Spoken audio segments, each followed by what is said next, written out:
Jay, you talk about firing up late in this game. Obviously, the Red Bulls had a game last night in the Open Cup. Just some of the things on the checklist that on your mind when you're facing this team. You know it's always going to be a physical battle. So you know it's always going to be ugly. It's always going to be direct. It's about winning first balls, winning second balls, creating transition moments, trying to force them to make mistakes. They play the way they play, and if you watch their games, almost all the games look very similar. So we've got to be able to adapt. We've got to be able to, in my opinion, the biggest thing is pick up second balls. If we pick up second balls and get them on their heels, we'll be on the front foot. If they do that against us, they'll be on the front foot. So to me, that's a massive part of the game. Is challenging for the first one, but being able to get control of the second one. And then whoever does that essentially creates more transition moments, plays in the other team's end a little bit more, and probably creates more chances. Any more questions, guys? Don't see hands up. All right, Dave, back to you.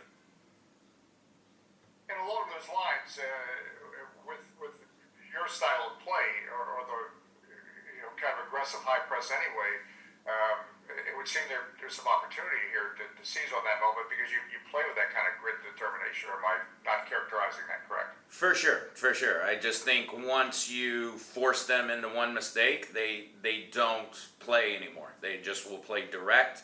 So now it becomes, again, about 50-50 battling. And the same, they want to do the same thing. They want to press you. They want to force mistakes. So we have to have a good balance. We have to understand when it's time to play soccer, when it's time to earn the right to play soccer. And I think, especially early, if we can get them to want to try and play out of the back, turn them over, again, create a transition moment, get chances from that, it'll be great. But again, I expect them very similar to all of their games that the second any sort of half mistake happens, everything is direct, everything is long. They try and create knockdowns, win those knockdowns, force you to try and force you to play the ball into dangerous areas that they can press. So we just have to be smart. That's been a big part of our film this week in terms of picking the right times to play, picking the right times to pick up balls.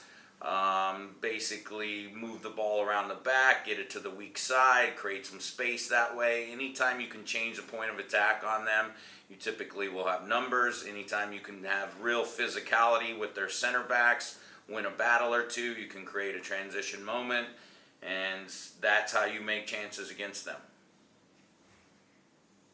We'll go back to Dave for a follow-up. Or just along those lines, as we hit this game, it's not midway, but it's a break, and it's been a lot's happened with your team. And as you take this over, what are some of the things you need to clean up the moments, because that's hurt you in so many games? But what are you reaching this game and saying, you know what, I like the direction we're heading in? And you just talked about changing their point of attack and how important it is against Red Bulls. It seems like you have that capability with Brad on one side, Julian on the other, etc. What are some of the real encouraging points as you're hitting this break? Well, last game, we had talked about defensive set pieces, and last game we were very clean with that. So hopefully we can continue with that. We can continue to build on the performance of the last game with regards to that. So I'm hoping that is not an issue moving forward the way it's been this first third of the season. You talked about moments. We still had 2 moments in the last game where we get caught on the ball, which is, again, exactly what I'm talking about with Red Bull. You can't get caught on the ball in bad spots because same as the last game, we got caught on the ball and we got punished for it. So we need to avoid those moments. We need to know when it's time to just hit it up the field and be smart, when it's time to play. It's just a maturity thing for me in terms of understanding when those moments are super, super dangerous and understanding those dangerous moments and staying away from those. And then on the other side of it, taking advantage of when we do cause turnovers, when we do create transition for ourselves. You look back over the course of all 3 games over the course of last week, we created tons and tons of chances, but we didn't stick enough of those chances. So we need to be a little more clinical in the final third. We need to be a little more precise with our final ball, our final touch, our final shot, things of that nature. But I am very happy with how we played in those 3 games. So if we clean it up a little bit with regards to the defensive side, recognize what's dangerous, stay away from big mistakes, game-changing mistakes, and then just be a little bit better in the final third, a little cleaner, a little smarter, our runs a little more precise, our final ball a little more precise.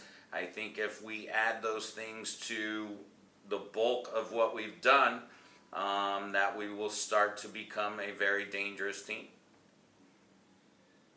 We'll go back to Steve Goff.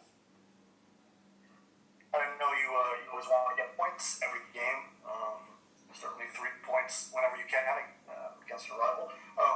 But given this long break is coming up from the league calendar, what psychologically is there a heightened importance to get at least something out of this game before the long break? Absolutely. I think it's a very good point. You definitely do not want to leave this game with a bad taste in your mouth. You want to basically go into this break on a high, hopefully with 3 points, 3 points on the road.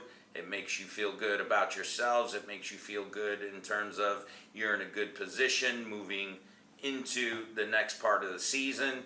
It's massive in terms of if guys are pulling up the standings when they're going into that break, all those little things that go on. But you definitely do not want to have a bad taste in your mouth for that length of time. It makes that break more refreshing. It makes it more of like, hey, this is a time to get better, to get stronger, to get fitter, all those things in terms of where your head's at, and all that psychological stuff is real. The season is long, and you need to put yourself in good positions at the right times, and this is obviously a big time in order to get a result and feel good about where we're at.